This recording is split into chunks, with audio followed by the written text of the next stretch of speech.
Sure, you can have an absolutely perfect day in Disney World's Magic Kingdom, but what about those times you don't? Think everything is sunshine and rainbows over in the kingdom? Think again. We've got some serious disasters you want to avoid and how to solve them if they do happen.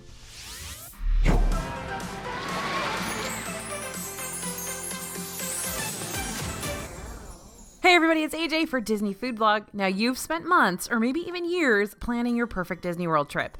You're finally there, ready to take in the rides, the food, the castle, and then disaster strikes. Well, we're sharing advice for dealing with Magic Kingdom now, as well as problems you could run into in the future if normal times return. Now, from small hiccups in your plans to downright day ruiners, we're going through the biggest things you want to have on your Magic Kingdom radar.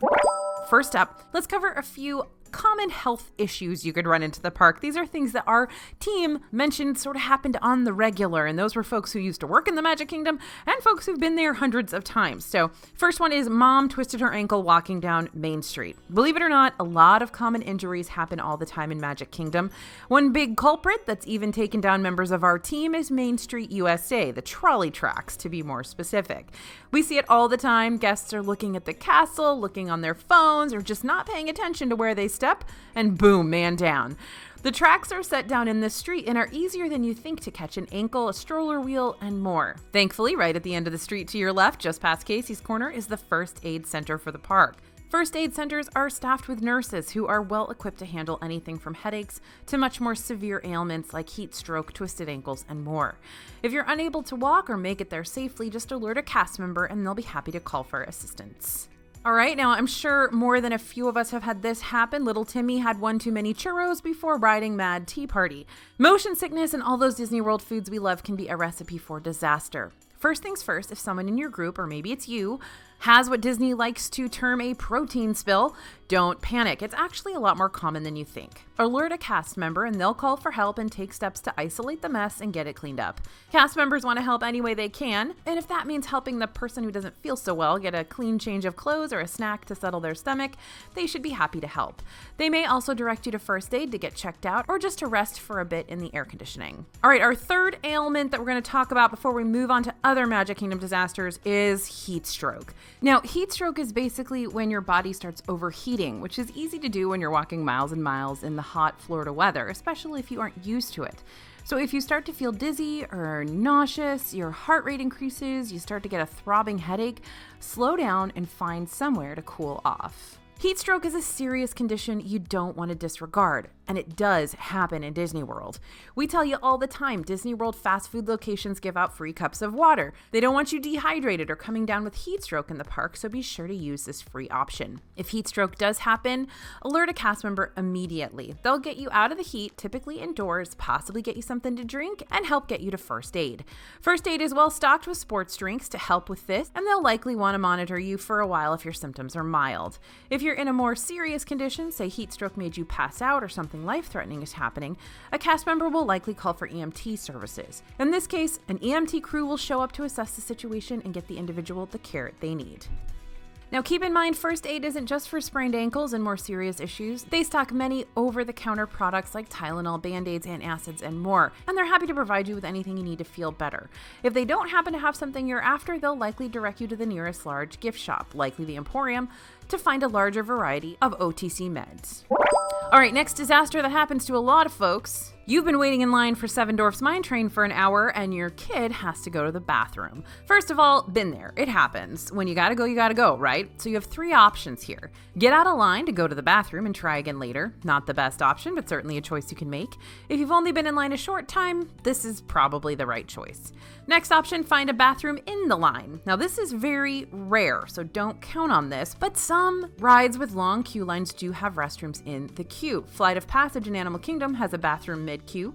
If you need it, we recommend telling the people behind you need to pop into the restroom so they know you're coming back.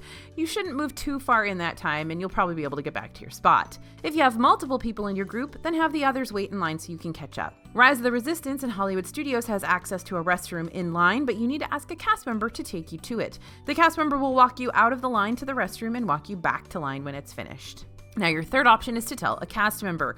If you can find someone, let them know your situation and they'll likely work with you so you don't have to wait in the full line again. They might issue you a return pass so you can come back and ride later if you waited in the majority of the line.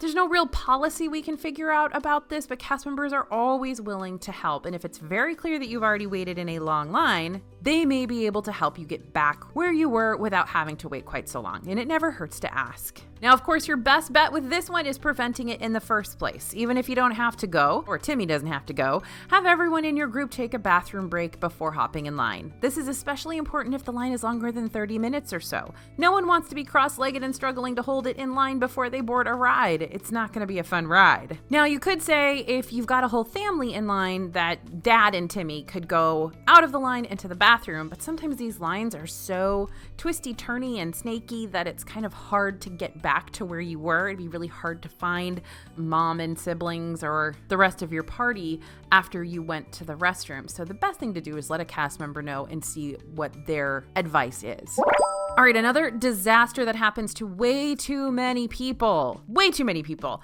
You're so excited to ride Splash Mountain, but when you get there, you realize it's closed for refurbishment. This is an easy one to prepare for, but can still be a huge bummer if it coincides with your trip.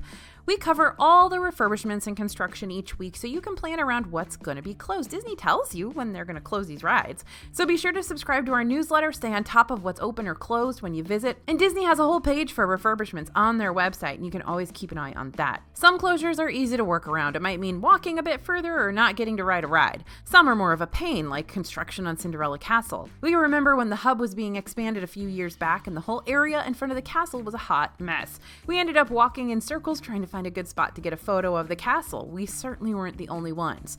It's unfortunate when construction can impact those family photos, but knowing in advance so you can prepare can take a lot of the sting and surprise out of the trip. All right, now this next disaster is a particularly difficult one right now.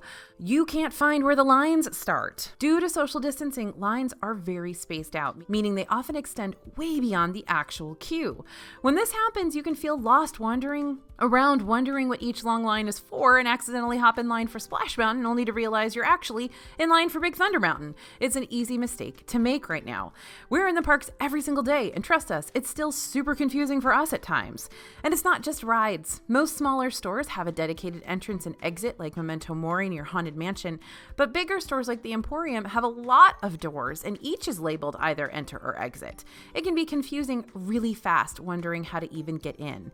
It's such a big deal, in fact, that we made our own maps to help you out. We noted all the entrances and exits and where the lines typically start for rides in all 4 parks. So you can go ahead over to our website. We've got all of those map sections in blog posts, and we'll also put the links down here for you in the description. Now, some biggies that you want to be aware of. Big Thunder's line extends down past where you load for Tom Sawyer Island, almost to the entrance of Pecos Bill. Seven Dwarfs Mine Train line can get very long. If you can't find where it starts, go to the entrance, then head left like you're going to Gaston's Tavern. Usually the line wraps counterclockwise around the ride itself. We usually see cast members with a sign on the bridge near Be Our Guest. For Space Mountain, head all the way to the right, almost like you're going to the bathrooms to the right of Space Mountain. The line starts here and snakes around outside a good bit before you enter the actual queue. Depending on the wait time, It's a Small World sometimes goes backstage to the far left of the ride, closer to the tangled bathrooms. It usually starts about here too. When the line gets long for Peter Pan's flight, check out the entrance to the still closed Columbia Harbor House. There's usually a sign saying the line starts there, and you'll wind around inside of the restaurant before exiting and entering the real Peter Pan queue. All right, I'm sure this has happened to just about all of us. You're ready to scan your Magic Band into Magic Kingdom when you realize you left the Magic Band in your hotel room. Believe it or not, this happens all the time. We've had family forget their Magic Bands and realize once we're at the park trying to get in. But you don't need to hop back on a bus or car back to your hotel. If you forget your Magic Band or your Key to the World card, simply hop in line to speak with someone at Guest Relations. It's the windows to the far right of the entrance of Magic Kingdom. A cast member can look up your ticket in the system and give you a new card hard to use. Or there's a new option that makes this even easier to solve. Disney just released Magic Mobile. This is essentially a way to use your phone as your park ticket. If you have My Disney Experience on your phone, and you should, it's basically a necessity in the parks now, you can pick a Magic Mobile key card design and hold your phone up instead of a card or Magic Band to enter. Whenever FastPass returns, you'll be able to use this to scan your FastPasses to get on rides as well. Keep in mind, if you lose your Magic Band in the park, in our experience, it happens more than you'd think with our small kids, you can always head to City Hall in the front of Main Street to get a replacement card to use, or you can use Magic Mobile. But you'll want to be sure to go into your My Disney Experience account and deactivate the band you lost so that nobody can use it to buy anything. The bands do have a PIN number associated with them, so if someone tried to use it, they need to know it to make charges, but better safe than sorry. Okay, the next disaster that I'm sure has happened to many of us, but it's hard to figure out what to do next. Space Mountain broke down with you on it, and now you're 2 hours late for dinner. Well, ride breakdowns happen all the time in Disney World, and the level of severity of the breakdown can mean a couple of different things for you. If you're in line or on a ride and a ride breaks down, usually cast members will try to assess how bad the breakdown is. If they can get it up and running in the next 15 minutes or so, you'll likely just wait in place. Cast members typically come on the overhead announcements letting you know what's happening, or walk the line letting everyone know. If it's something more involved going on, they'll likely evacuate the ride. This can be a lengthy process depending on the attraction. This means if you're in line, you'll likely be instructed now to exit. If you haven't been waiting too long, you'll probably be told to try again later. If you've been in a line a while, cast members will often be ready to scan your Magic Band at the exit and give you a Fast Pass to return anytime the ride is running later. Note that Fast Pass isn't happening right now, but the Fast Pass queues are being used for guests with disability access passes or those using Rider Switch. They can also be used in situations like this. If you're on the ride, a cast member will come retrieve you and help you safely exit. In many cases, you'll get a Fast Pass to return to the ride later as well. If you happen to have plans elsewhere that you missed, say another Fast Pass whenever they return or a reservation at a restaurant, explain your situation to the cast member there. These things happen all the time, so if you let them know the ride you were on broke down and you were stuck, they will do whatever they can to accommodate you. Whether that's change your reservation to a later time or waive any sort of cancellation fee. Okay, this next one is always kind of a surprise to people when they first go to Disney World.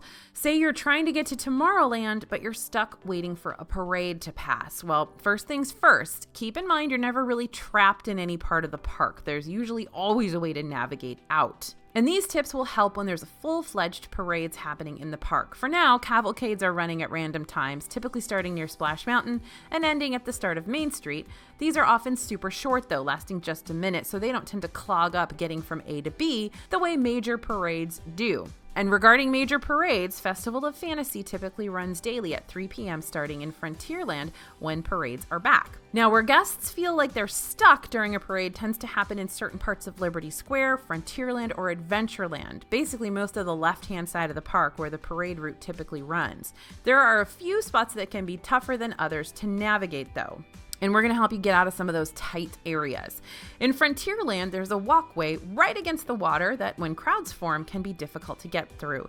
Your best bet, if stuck here, is to make your way to the Haunted Mansion. Then you should be able to escape through Fantasyland. That same walkway is your best escape if you get off Splash or Big Thunder Mountain and find a parade blocking you in. Stay close to the water and you should be able to make your way towards Fantasyland. If you're in certain parts of Liberty Square, think about the areas like Liberty Tree Tavern, you can often walk as far back from the street as possible and make your way toward the hub, then take the bridge on your right to Adventureland. From there, you should be able to cross the hub before the parade blocks the road. If you're in Frontierland, remember those shortcuts. There are two.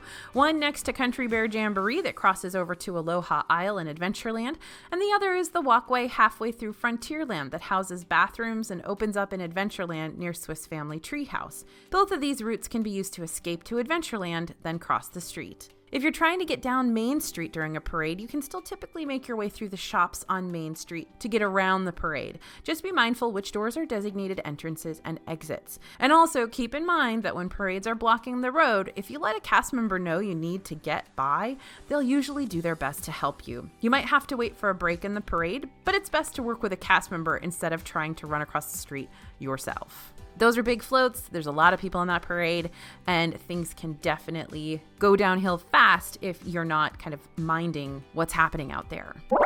All right, now this is a disaster that happens to everybody. It's the end of the night, and there is a sea of people trying to get back to their hotels. Keep in mind, this one may feel like a disaster, but it's a well-known one. If you leave the park at the same time most other guests do, typically near closing or just after a parade or fireworks, you're pretty much guaranteed that you're going to have to deal with transportation woes. Knowing what you're in for and possibly planning around it the best you can definitely help, though. If you're looking to go back to your car or room at the end of the night, here are your options.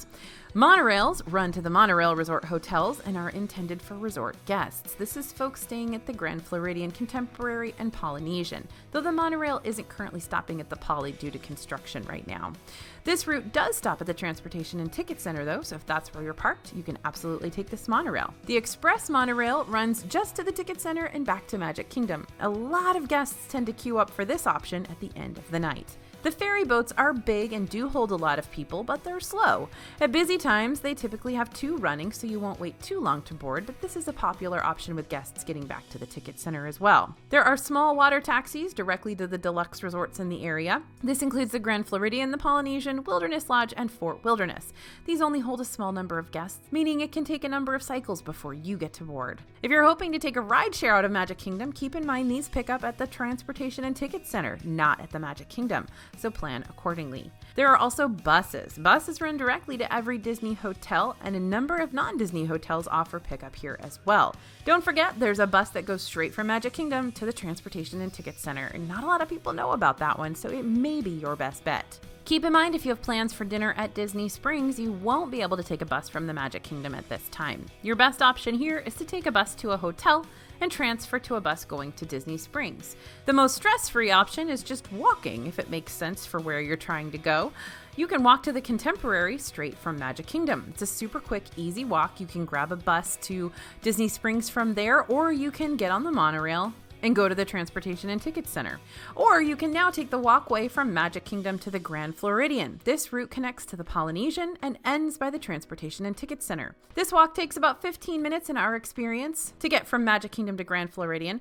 It's quiet and there are rarely many people walking on it, so if you just want to get away from the sea of crowds, this is a great option. Keep in mind, if you're wanting to walk to the Transportation and Ticket Center, this is the only way to do it, but it is a lengthy walk. That whole walk could probably take you a little over half an hour. There are a lot of ways to exit Magic Kingdom though, so assess your stress level and get in line or walk accordingly. All right, this is a new disaster that people are experiencing more and more often right now. It's taking forever to get your food at meal times. Since the parks reopened, mobile order is the norm and it's almost required right now. And that means mobile ordering from fast food restaurants. You order your food from your phone and you don't enter the restaurant until your food is ready. This means if you're hoping to stand in the line and order your food, Disney would prefer that you stay outside and place a mobile order. Now, of course, you can stand in line and order your food, but it is usually reserved for people who need to discuss allergies or who need to pay cash for their food. Mobile order sounds great in theory, but in practice right now, we've hit some big road bumps. That's not a good thing when your family is hangry and you have to wait a long time. So first deal, mobile order lets you select a time window to get your food. These time windows can fill up fast at popular times, and this can mean eating later than you'd like or waiting a long time to get your food. At peak meal times, about 11 to 2 for lunch and 5 to 8 for dinner, it can seem like the whole park is trying to eat at these places. So plan ahead. You can order your food first thing in the morning before you're even in the park, and then you'll get a wide selection of return times and can plan your day around when you'd like to eat. If you do wait till the last minute, it's worth noting some locations don't accept mobile order, meaning you can hop in the regular line and grab something to go. These spots might not have full meals, but you can definitely get something to hold you over relatively quickly. Okay, this next disaster happened in 2019, big time, but this is some really important stuff to know for the future.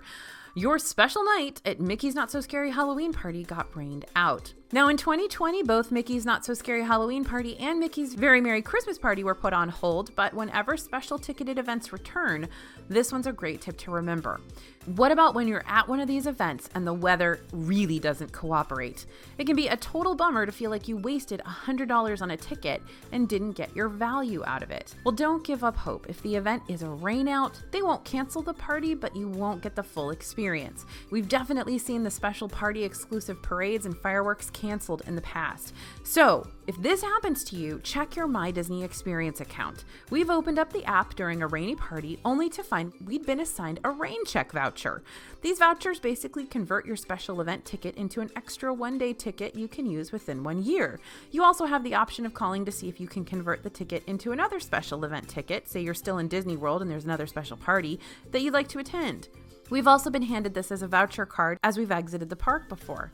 When in doubt, ask a cast member before you leave if your event was rainy enough that vouchers were being issued.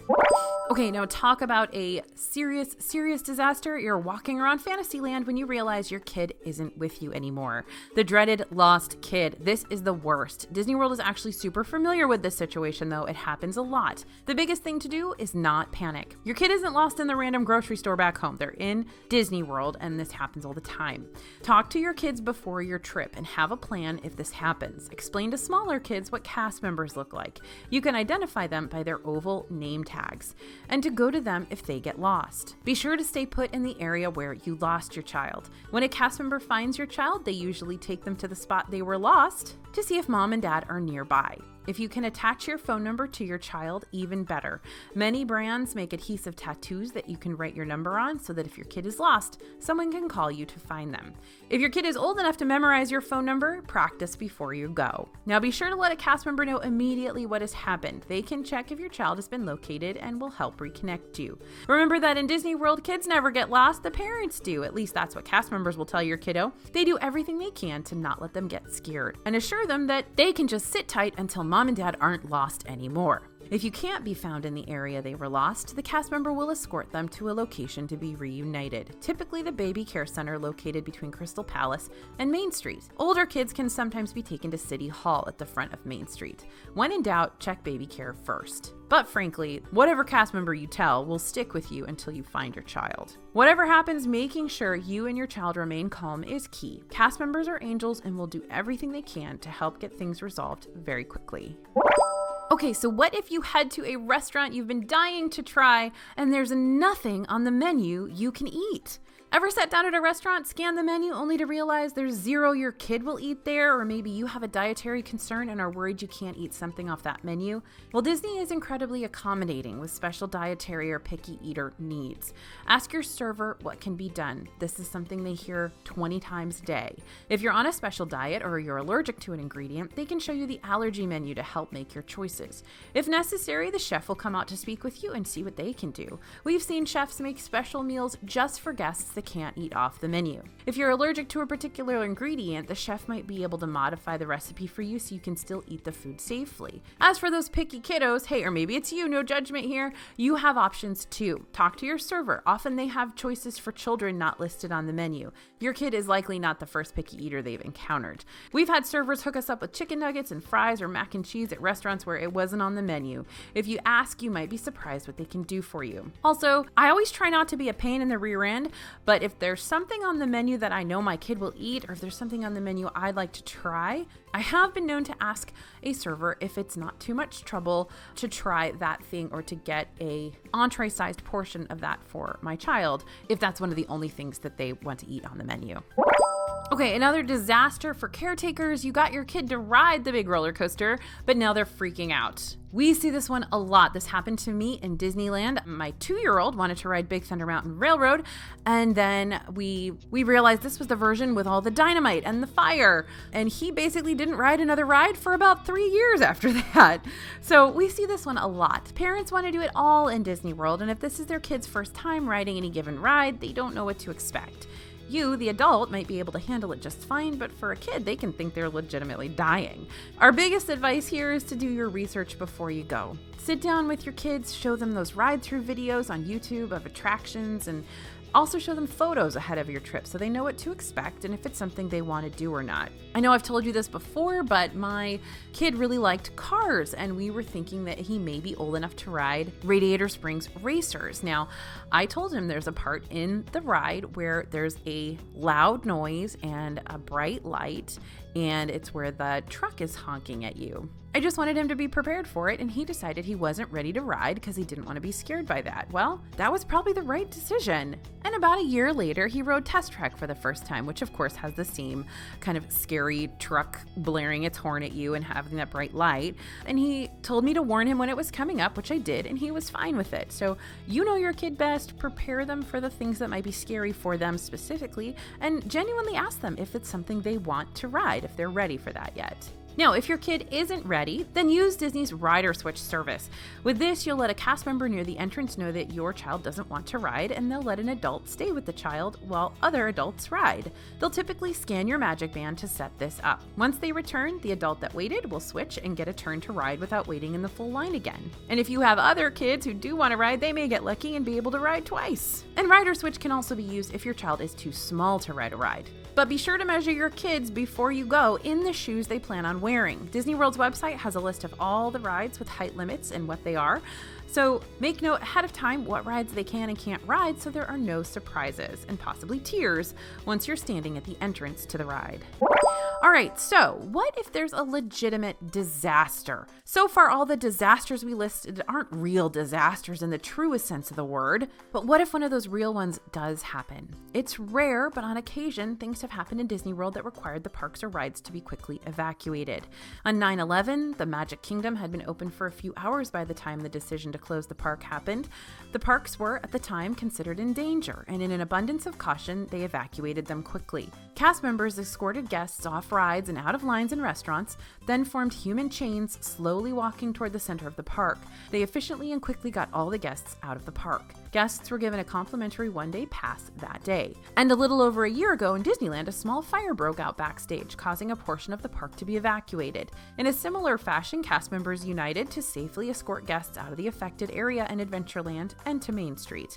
And fires occur in Disney World rarely, too. In 2011, the Enchanted Tiki Room, then the short-lived under new management version of the attraction, had a small fire breakout in the attic. In all these cases, no guests were harmed, but they were still very serious situations that needed to be handled properly and needed guests to stay alert. We all think of Disney World as a safe, magical place, and it is, but it's still in the real world where real problems can happen. So, as we always say, keep your wits about you, be aware, keep an eye on your family and your valuables, and if something looks weird to you, be vigilant. But hopefully no serious disasters will happen to you, and all you'll have to deal with is being a little bit late for a reservation because you got stuck on Space Mountain. I hope this has helped you guys. Like I've said in many videos, this is what I love to do in our YouTube channel is figure out situations where I've been stuck, things that I've dealt with that I don't want you to have to deal with, and give you the solutions to those problems before you even find yourself in those situations. So hopefully this has helped you guys today. As always, this is AJ for Disney Food Blog, and we'll see you real soon.